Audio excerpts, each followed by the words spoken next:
libreros, pocos lectores habría. Y además en estos tiempos difíciles han demostrado ser, bueno, hablamos de los grandes héroes que han sido, que lo han sido por mérito propio, los sanitarios y toda la gente que se ha volcado como digamos, en la cuestión sanitaria de la pandemia, pero después ha habido también muchos pequeños héroes que de una manera más callada, pero sin parar de trabajar, han aliviado en cierta manera todo el malestar que la terrible pandemia ha provocado, y entre ellos yo creo que están los libreros, ¿no? Que cuando hubo que cerrar puertas y bajar persianas de todo tipo de negocios, pues se las ingeniaron para de alguna manera seguir presentes, para inventar actividades, para dar con maneras de que los libros siguieran allí, que han sido para todos un gran consuelo, una fuente de evasión, unos grandes amigos a lo largo de estos tiempos tan duros. Y bueno, la prueba está en que en cuanto se pudieron abrir establecimientos comerciales, acudimos todos en masa a las librerías como el que va de peregrinaje a algún sitio, y verdaderamente dentro de lo terrible que ha sido todas las consecuencias de la crisis, pues los libros se han salvado un poco, y eso ha sido gracias a que detrás estaban los libreros empujando sus negocios e intentando no dejar desprotegidos a los lectores, ¿no? No dejarles solos ante el peligro. Los libros han sido el alimento y los libreros y libreras, totalmente. los alimentadores de nuestra alma y de nuestros momentos de encierro. Bueno, digamos dos cosas de María Dueñas. Nació en Puerto Llano, en Ciudad Real, en el 64, buena añada. Estupenda. Doctora en Filología Inglesa, con larga experiencia en la docencia también, y en el 2009 publicó su primera novela, El tiempo entre costuras. ¿Y qué podemos decir del éxito logrado por esta novela? Millones de ventas, traducido a 40 idiomas. Por ahí, no sé exactamente, pero sí. Se ha llevado también a la pantalla. Sí. ¿Qué pasó en su vida después de este éxito? ¿Cómo digirió? Sí.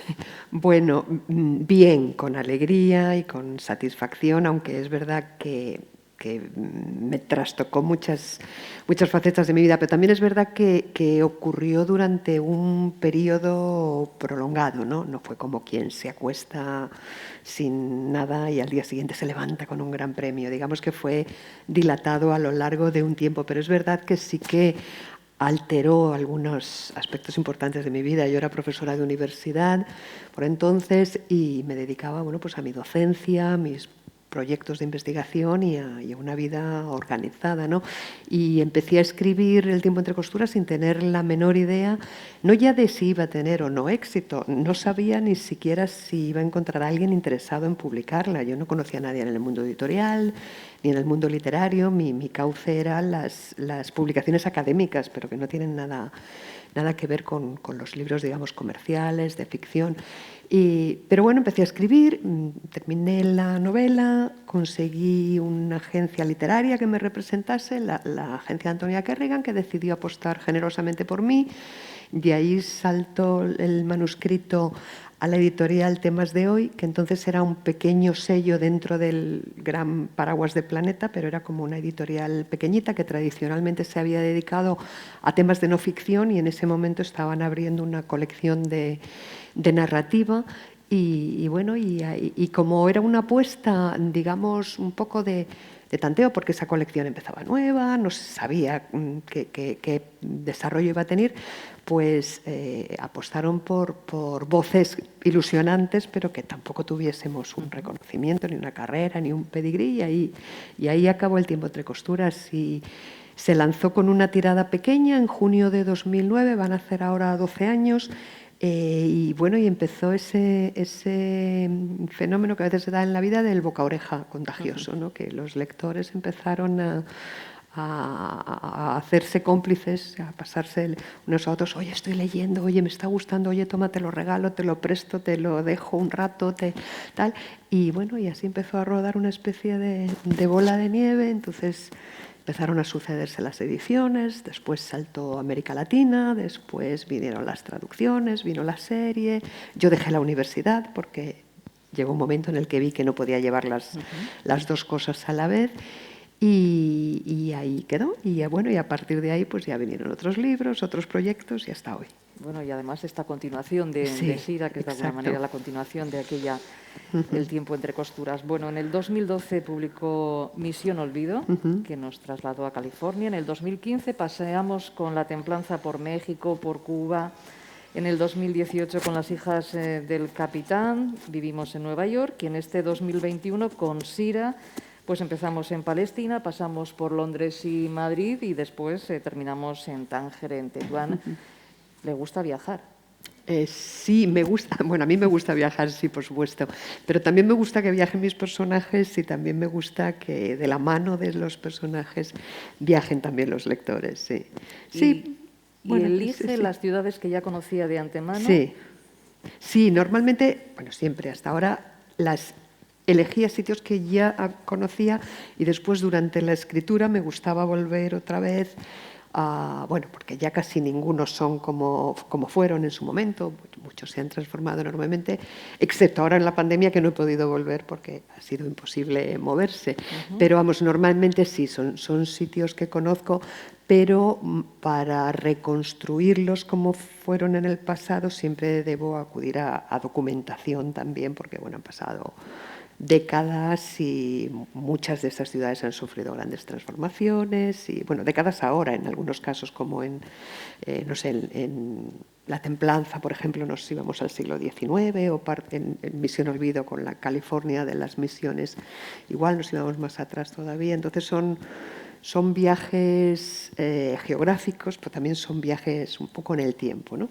Viaja Sira, que es la protagonista, y con ella viajamos los demás también. Es un placer. Sira es el personaje del tiempo entre costuras. En aquella novela era más joven, inexperta. Sira aquí es una persona bastante más fuerte de lo que era aquella Sira de juventud. ¿Qué ha pasado con ella?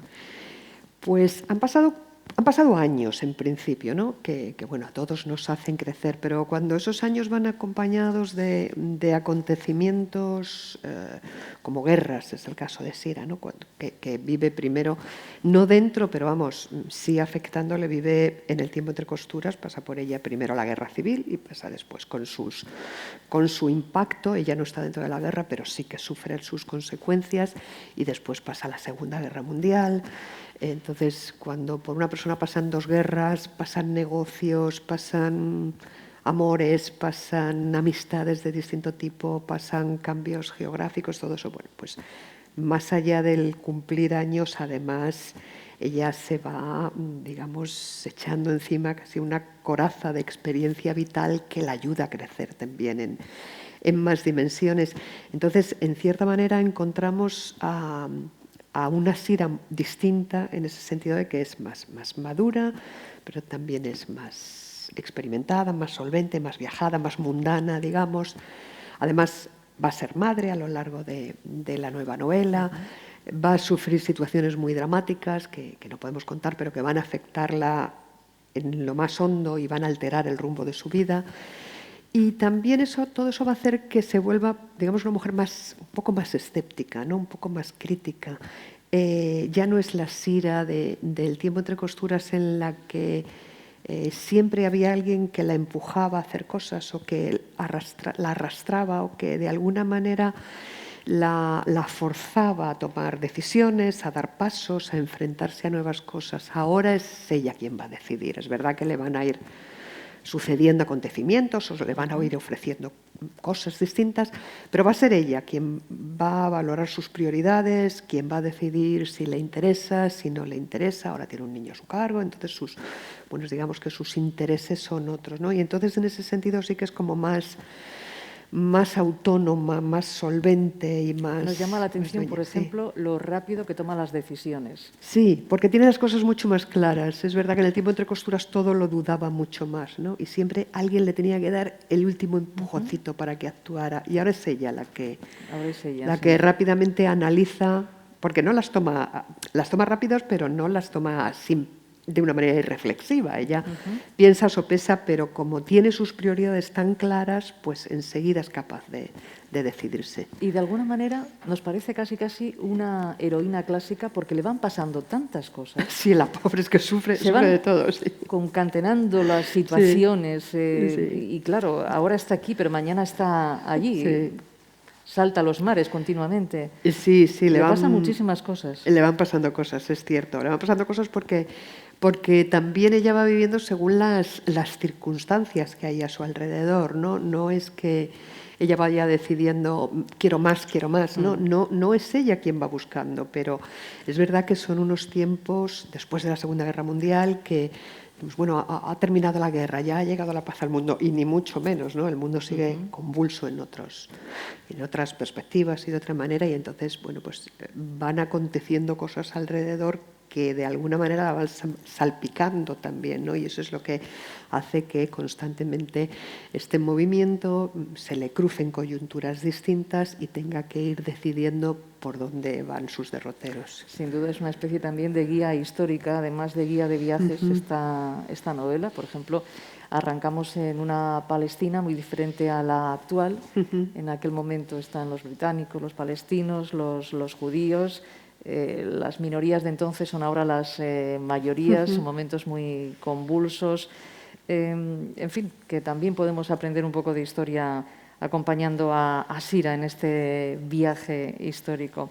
En Madrid y en Granada, Sira se va a encontrar, va a seguir en esta novela a un personaje real, como fue Evita Perón, Eva Perón. Sí.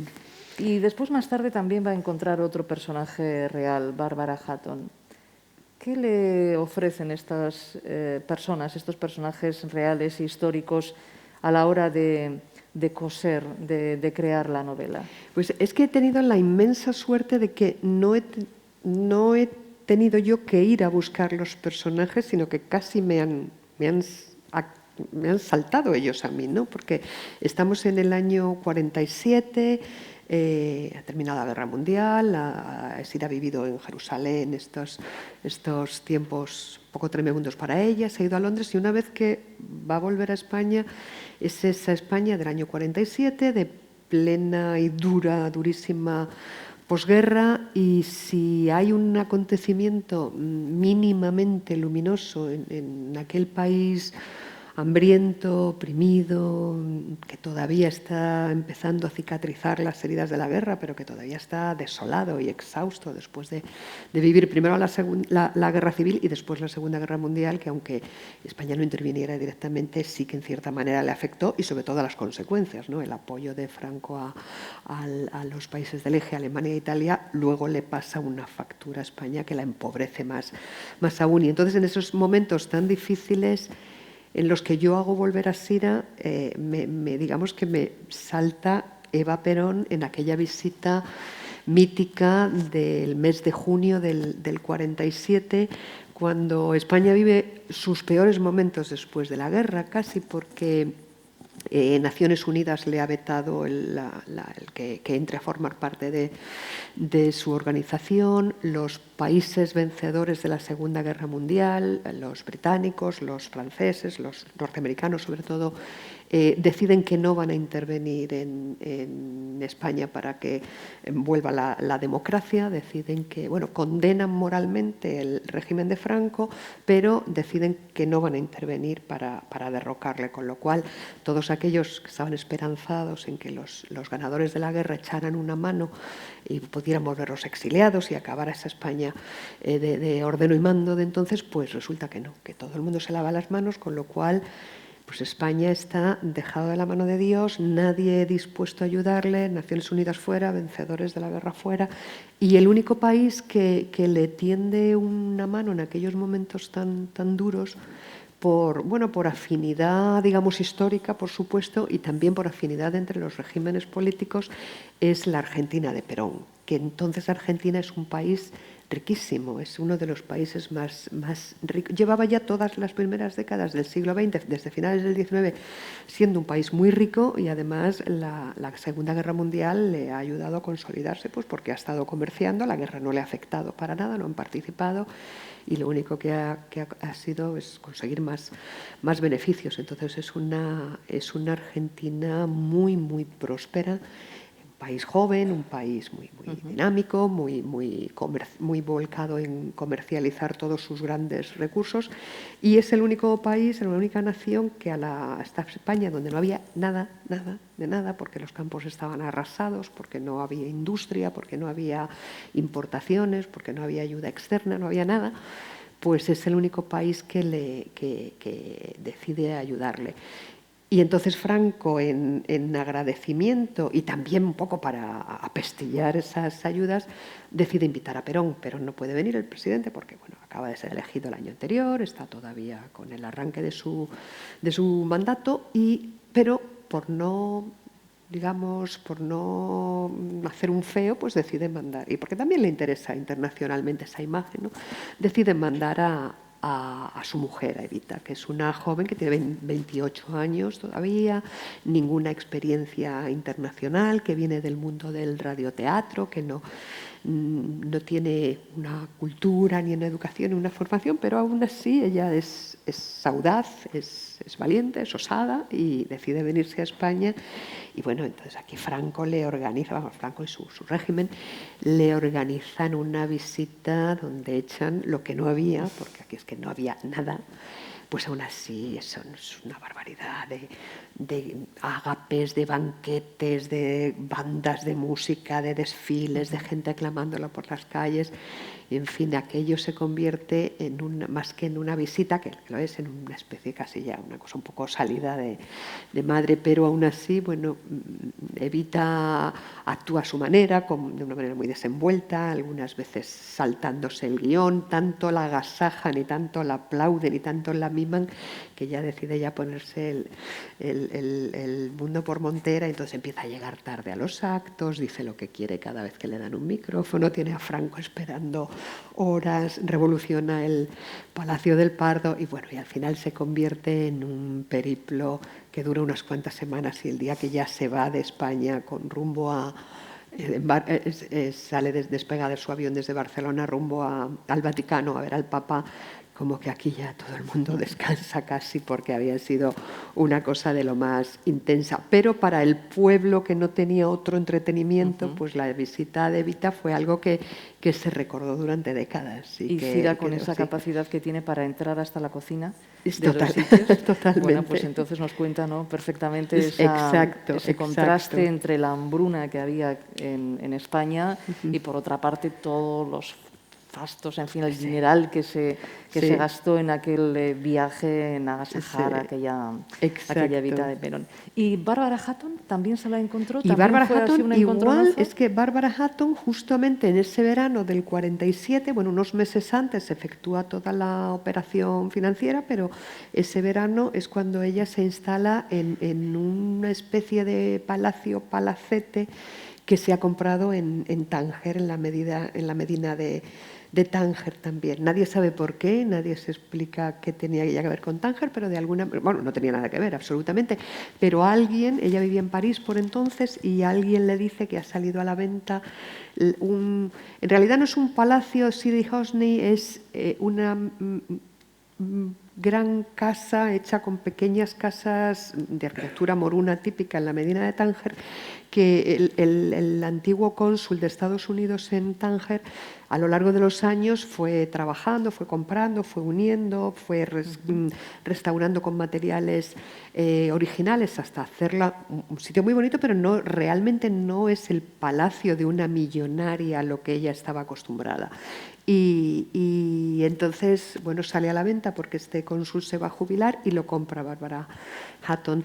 Y claro, nadie entiende la Medina de Tánger, ahora es muy bonita y se visita muy bien, pero antes no, antes era un sitio donde solamente vivía la población local de menos capacidades económicas, digamos, y entonces pues por allí pululaba todo el mundo y todo estaba lleno de charcos, de gatos, de basuras, en fin, de todo lo menos apetecible para una señora de su nivel, digamos.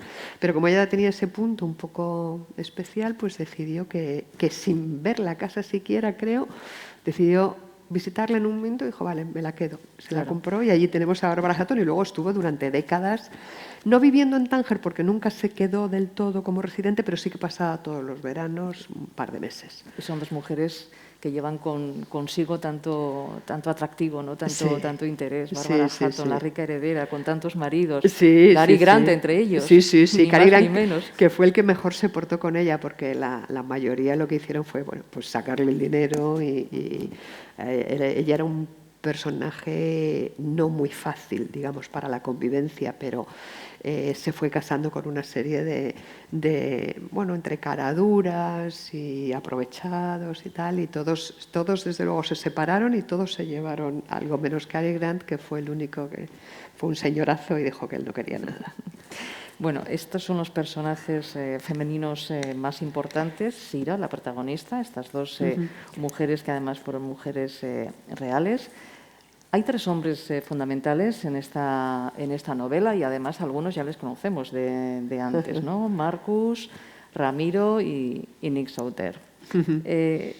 Estos hombres aparecen de una manera, algunos reaparecen, como decimos, el primero no, pero los otros dos aparecen de una manera casi violenta, aunque en algún caso la violencia, ¿no?, con Nick sea una violencia agradable, pero irrumpen en la vida de Sira. ¿Por qué elige estos hombres así que tienen estas apariciones tan bruscas?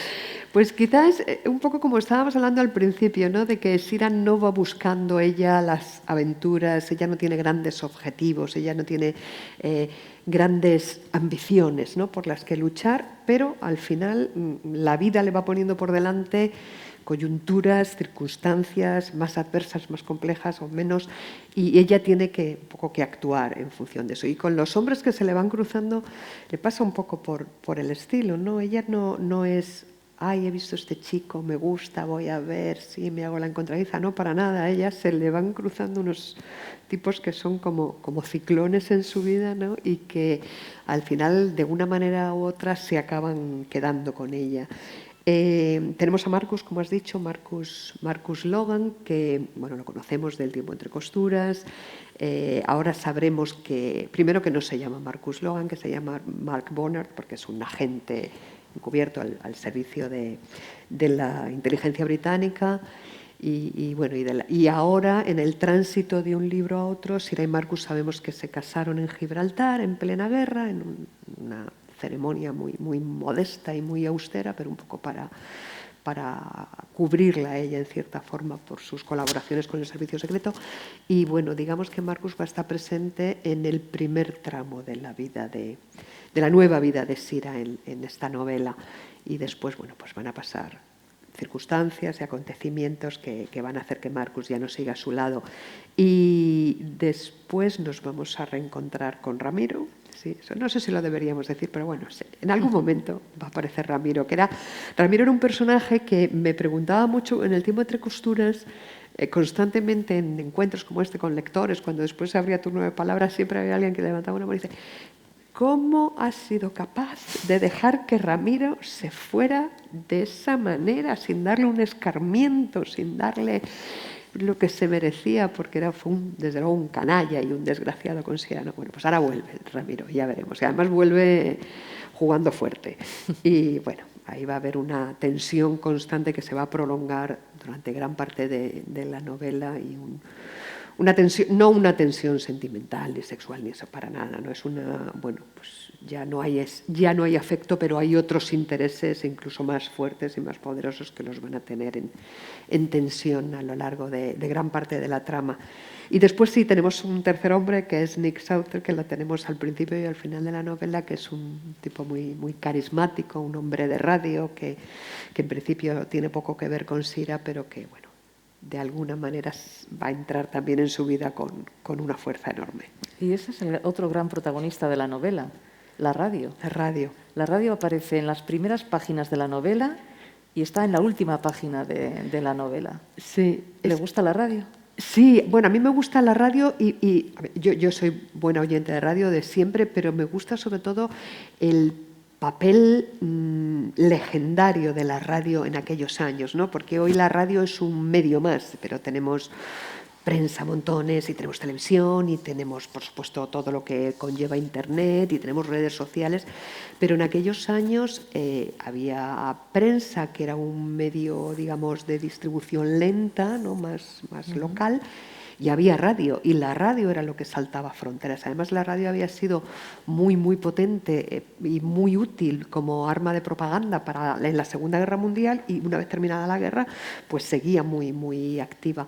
Y entonces Sira va a entrar en ese mundo, no se va a convertir en periodista, radiofónica, pura cepa, digamos, pero sí que va a estar tangencialmente vinculada al mundo de la radio, primero en Jerusalén un poquito y después, que casi llega, pero suceden cosas, y después ya en Londres va a hacer unas colaboraciones con el Servicio Latinoamericano de la BBC, que me interesaba mucho rescatarlo también porque fue mítico, porque dio voz de una manera muy generosa al exilio intelectual español en Londres después de la guerra y bueno, y me interesaba recuperar toda esa memoria y después, bajo la cobertura de una supuesta reportera radiofónica de la BBC, es como ella va a enlazar con España y la visita de Eva Perón. A usted le han hecho muchísimas entrevistas en la radio, muchas además. Cuando le hacen entrevistas, ¿qué es lo que no le preguntamos nunca y le gustaría que le preguntáramos? No sé, yo creo que me lo preguntan todo, casi, no sé. Pues realmente yo creo que las preguntas más importantes sí que tienen más que ver con, digamos, los puntales sobre los que se sustenta la novela están, ¿no? Los espacios geográficos, los momentos temporales, las coyunturas históricas, los personajes principales.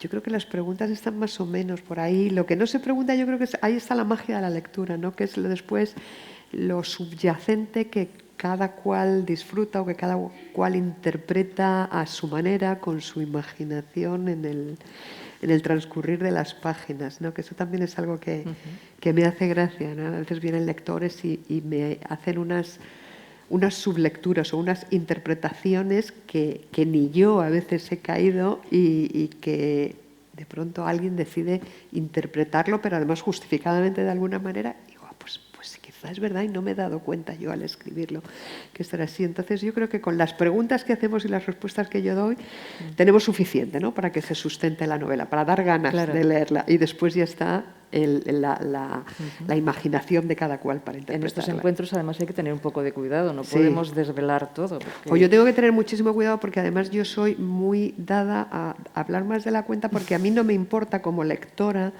que me cuenten cosas. De hecho, yo me destripo los libros yo sola. Yo estoy leyendo algo que me gusta y me voy al final, veo cómo termina y después ya vuelvo y digo, vale, ahora ya puedo leer tranquila. Y entonces, como no me importa, me creo que a nadie le importa, pero verdaderamente a casi todo el mundo le molesta bastante que le destripen demasiado. Así que vamos, yo intentaré ser cauta. Ya he dicho un montón de cosas. Pero... Sí, pero vamos a intentar evitar más. Vamos a dejarlo casi todo aquí, así que le vamos a hacer preguntas ahora de otro tipo. Muy bien. Es una persona muy regular, ¿no? Porque desde el 2009, cada 3 años publica un nuevo libro. Sí, bueno, yo soy soy una persona bastante organizada en general, pero es que también yo vengo del mundo académico y que es muy, muy estructurado, con unos calendarios muy, muy concretos. Yo de un año para otro, cuando estaba en la universidad, yo sabía qué clase iba a estar enseñando, a qué hora, de qué asignatura y con qué número de tema el año siguiente, al mismo día y en la misma semana, ¿no? Pero y además, cuando yo estaba en la universidad, yo trabajaba mucho tiempo en diseño curricular, en diseño de programaciones, en diseño de material didáctico, que es ya la estructura de la estructura de la estructura. De todo muy milimetrado y muy limitado. Y entonces, en cierta manera, esa forma de trabajar yo la he transferido ahora a la escritura creativa y a la organización de mi tiempo y a mi disciplina de trabajo, porque no es ni mejor ni peor, pero es a lo que yo estoy acostumbrada, ¿no? Y entonces a mí me resulta muy, muy útil tener digamos, una estructura sobre la que fijar mi trabajo. Después me concedo muchísima flexibilidad para 1000 cosas, pero más o menos si parto de una estructura hecha, yo voy más organizada. Y entonces lo de 3 años es el tiempo que yo me he dado cuenta que necesito para ir con tranquilidad de un libro a otro, ¿no? Podría publicar cada 2, ir con la lengua fuera. Podría escribir para 4 cada 4 y concederme un año sabático en medio. Pero con 3 años a mí me cuadra todo para el primer año, digamos, acompañar al libro que acaba de publicarse sin agobios de ningún tipo, ¿no? Porque ahora una pregunta que sí que me hacen recurrentemente es: ¿ya tienes otro libro en mente? ¿Ya estás trabajando en otra cosa? No, de momento nada, de momento estoy en 100% con Sira. Y es un año que parece mucho, pero al final es que se pasa muy rápido, porque primero hay que hacer todas las 1000 ferias y 1000 encuentros y 1000 cosas a nivel nacional, pero después viene el salto a América Latina y después vienen las traducciones y tal, con lo cual entre una cosa y otra se va el año entero. Y ahí, al final en esos últimos meses, yo ya empiezo a pensar, a organizarme, a tomar decisiones, y digamos que el segundo año lo dedico a escribir y a investigar, a escribir y a terminar la novela. Es un año y algún mes lo que me lleva. Y después ya es bueno, siempre hay alguna interrupción y siempre hay algo, que tampoco me pongo yo un cepo para que escribir todos los días 10 horas seguidas, ¿no? Pero más o menos es el tiempo. Y después ya viene una etapa de otros tantos meses, que es cuando ya yo envío el libro a la editorial y se va preparando la publicación y ya se empieza a trabajar. Pues por un lado los correctores de ortotipográfico, por otro lado el equipo de diseño va decidiendo la portada, o vamos decidiendo, pues yo intento meterme en todo hasta donde me dejan. Y el equipo de marketing va organizando el lanzamiento y tal. Y en ese tiempo, pues al final, hasta que eso sale otra vez a la librería, pues resulta que han pasado esos 3 años. Y bueno, yo supongo que no me lo autoimpongo, pero como estoy cómoda en ese registro, pues por ahí seguiremos, espero. O sea que, por resumir, el primer año es el libro del acompañamiento del libro que acaba de salir, el segundo año es el libro de la escritura propiamente, y el tercer año correcciones y, bueno, ya a esperar a la salida de ese libro. Pero en ese año de la escritura entra también la documentación. Normalmente la documentación suelo empezarla en las últimas etapas de la promoción, porque ya es mucho más liviano, entonces se hace algún acto, se hace tal. Pero digamos que los últimos meses de ese año yo todavía no he empezado a escribir, pero ya tengo el libro en mente y ya voy leyendo documentación y ya voy pensando, y todavía no he abierto un documento que diga capítulo 1, no he empezado a escribir el arranque de la novela, pero mi mente ya está trabajando más o menos en ella.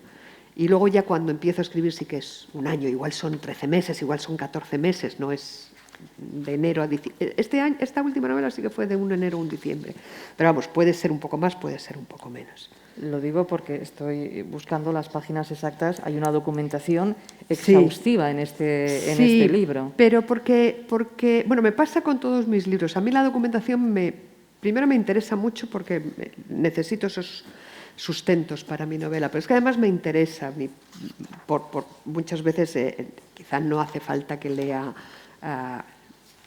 8 libros sobre cómo fue el mandato británico en Palestina, pero es que me interesa leerlos, porque muchas veces es ya propia curiosidad intelectual, o no sé, cuando hablaba sobre el vino de Jerez en La Templaza, por ejemplo, ¿no? Pues igual no necesitaba leerme 7 libros sobre el comercio del vino de Jerez, pero es que me apasionaba tanto que los leía con sumo agrado, ¿no? Entonces muchas veces yo creo que es también mi mente académica de la que me lleva a hacer eso. Pero eso lo voy leyendo antes de empezar a escribir, voy leyendo mientras escribo, voy leyendo después de escribir, al final del día, por la noche, en vez de leer una novela sigo leyendo. O sea que no es una documentación que sea un trabajo exhausto, que yo me ponga cerrada y esté días y días y días aislada del mundo documentándome. Digamos que es una documentación gustosa, ¿no? Que a mí me va enriqueciendo, que voy sacando datos y voy sacando cuestiones que después van a ser relevantes para la novela, pero que para mí también supone un aprendizaje muy gozoso. Y nos viene muy bien a los lectores porque aquello que nos haya interesado, como tenemos después la documentación, los libros podemos ir a documentarnos también nosotros.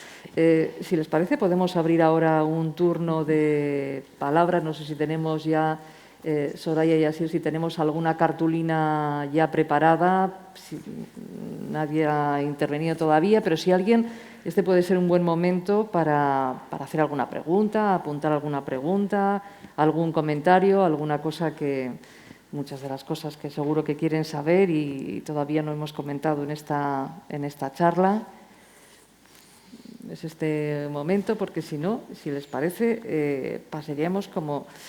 tenemos que dejar tiempo para la firma del libro, si no vamos a ir concluyendo. Bueno, pues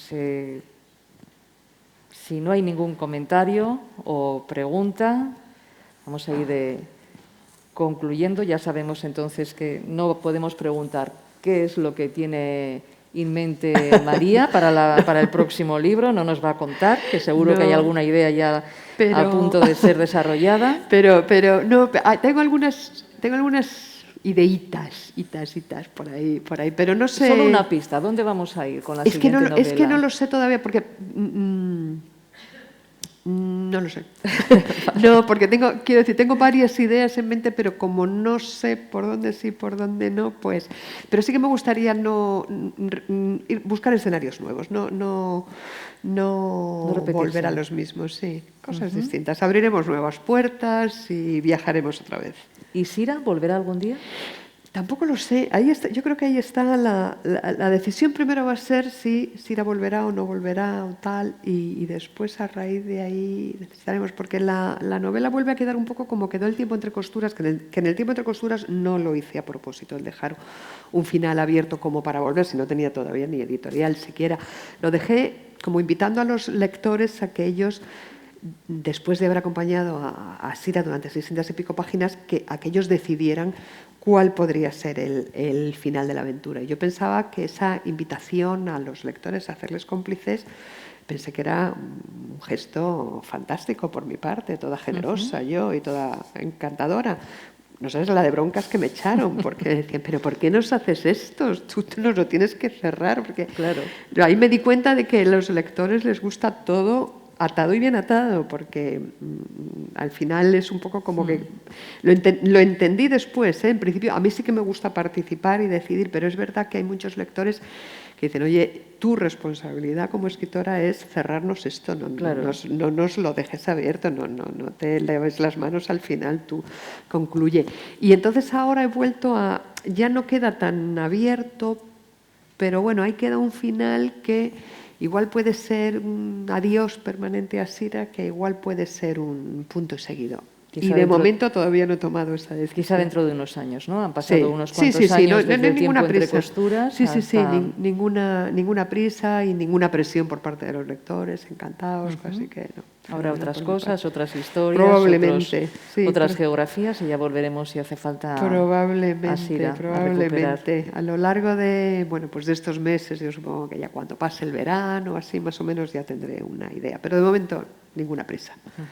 En el último párrafo no de la historia, sino del epílogo, nos cuenta que gran parte de la historia ha sido escrita durante la pandemia y que con este libro quiere honrar a todos aquellos cuyos ojos se cerraron mientras el mundo sigue andando y se encamina hacia una ansiada normalidad. A ellos y a todos los lectores que han arropado el tiempo entre costuras a lo largo de los años, dedicamos, Sira y yo, este reencuentro. Es inevitable hablar de la pandemia. Antes hablábamos del tiempo, preguntábamos en el ascensor por el tiempo y ahora preguntamos por las vacunas. Si te han vacunado o no, y la segunda pregunta es cuál es la vacuna que te han puesto en el caso de que sea positiva la primera pregunta. ¿Cómo ha vivido María la pandemia? Pues a ver, lo he vivido con la preocupación natural que hemos vivido todos, horrorizada ante todo lo que estaba pasando, ¿no? Porque es que ha sido como una sacudida para la humanidad, ¿no? Yo creo que nadie nos costó tanto trabajo hacernos a la idea. Pensábamos que si algo horrible ocurría al mundo, pues sería un atentado atroz tipo las Torres Gemelas, o sería un ciberataque que acabara con todos los ordenadores. Yo qué sé, ¿cómo nos íbamos a pensar que una cosa vírica, invisible, nos iba a azotar de esta manera al mundo entero, ¿no? Entonces, primero fue la estupefacción de qué es esto, qué nos está pasando, ¿no? Y después fue, pues, por supuesto, la preocupación y el dolor por todo lo que veíamos alrededor. Y lo único que yo he sacado en positivo de la pandemia es que al quedarnos todos encerrados se cancelaron todo tipo de eventos. Yo estaba volviendo de Tánger y a punto de irme a Buenos Aires a un festival literario esa semana que empezó el confinamiento y que ya todo fue atroz y ya todas las cifras empezaron a precipitarse y entonces a partir de ahí, bueno, pues se canceló todo y eso a mí me ha venido muy bien para escribir con más tranquilidad dentro de lo que cabe, ¿no?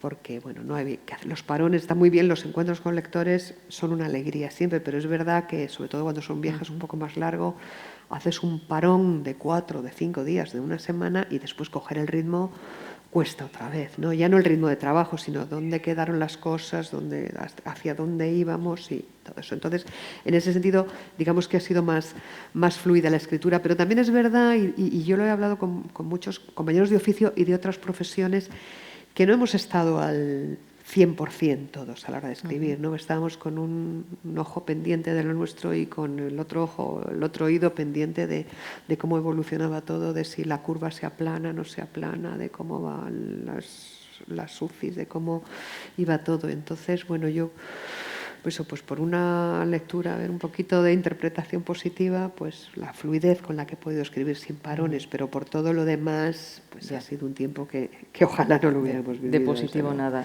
Para algunas personas ha sido paralizante, por lo menos al principio de la pandemia, ¿no? Sí. No podían seguir en su actividad. Sí. Lo he oído a muchos amigos, compañeros que eran incapaces de concentrarse, ¿no? Porque la capacidad de concentración, sí, los demás, y yo recuerdo estar escribiendo y abriendo las noticias cada minuto y con la radio puesta sobre todo en las etapas primeras del confinamiento duro, fueron tremendas. Pero es verdad que también lo bueno que tiene la escritura también, en mi caso, egoístamente, no es que me creaba como un mundo en paralelo en el que también me podía refugiar unas cuantas horas y también era, bueno, ya que no podíamos salir a la calle, ¿no? Por lo menos mi mente viajaba.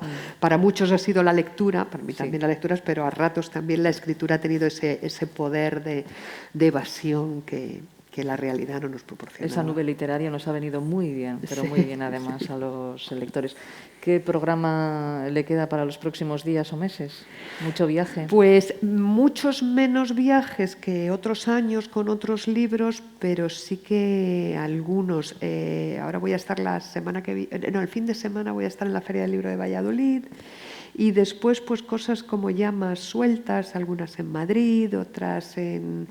¿Qué más tengo? Tengo Cádiz, después iré la Semana Negra de Gijón en julio, un curso en el Escorial, digamos, cosas de corto radio relativamente, porque, por ejemplo, yo ahora el mes de mayo es cuando tenía siempre la Feria del Libro de Buenos Aires, la Feria del Libro de Bogotá, todo eso se ha cancelado. La Feria del Libro de Panamá, que es en verano, que me han invitado alguna otra vez, este año va a ser en remoto. El Hey Festival de Querétaro será en remoto, que lo haré en septiembre. Bueno, el Hey Festival también de Segovia sí que lo haré aquí. Y no se sabe cuándo se va a empezar otra vez a mover todo, ¿no? Esta mañana también lo hablábamos en el acto de presentación de entrega, me han entregado la pluma plata, que estoy encantada y agradecidísima. Y hablábamos también de los escritores que están viniendo a la Feria del Libro de Bilbao. Igual, pues hay, sobre todo los extranjeros, ¿no? Es más difícil que se muevan. Entonces, aunque se está reactivando todos, estamos todavía muy a medio gas, ¿no? Y bueno, pero poco a poco, pero por lo menos ya vamos viendo la esperanza y bueno, es que esto es un lujo, ¿no? Encontrarnos. Yo ya estoy del Zoom hasta las narices, como me imagino que estamos todos, que es una herramienta estupenda, pero es que ya tenemos ganas de vernos las caras, ¿no? Y bueno, y cuando ya nos quitemos la mascarilla y podamos ver las reacciones, ya que será una alegría absoluta. Nos hemos acostumbrado a los ojos, ¿eh? Totalmente. Y mostramos todas las reacciones por los ojos. Exacto. Esto es presencial, también vía streaming, o sea que hay mucha gente que nos está siguiendo vía estupendo. Pues un saludo a todos los que están al otro lado. Un saludo. Y si no hay ninguna intervención, pues María, le esperamos en breve en Bilbao. Zorionak, por esa pluma de plata, por ese farolillo de otros años.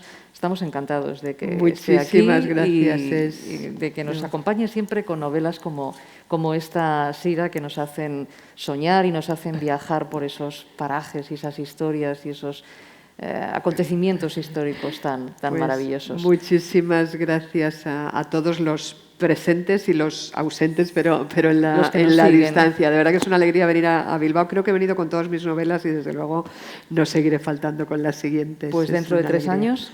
Aquí estoy de nuevo, aquí nos vemos otra vez. Eskerrik asko, mil gracias, Idoia. María, eskerrik asko. Gracias.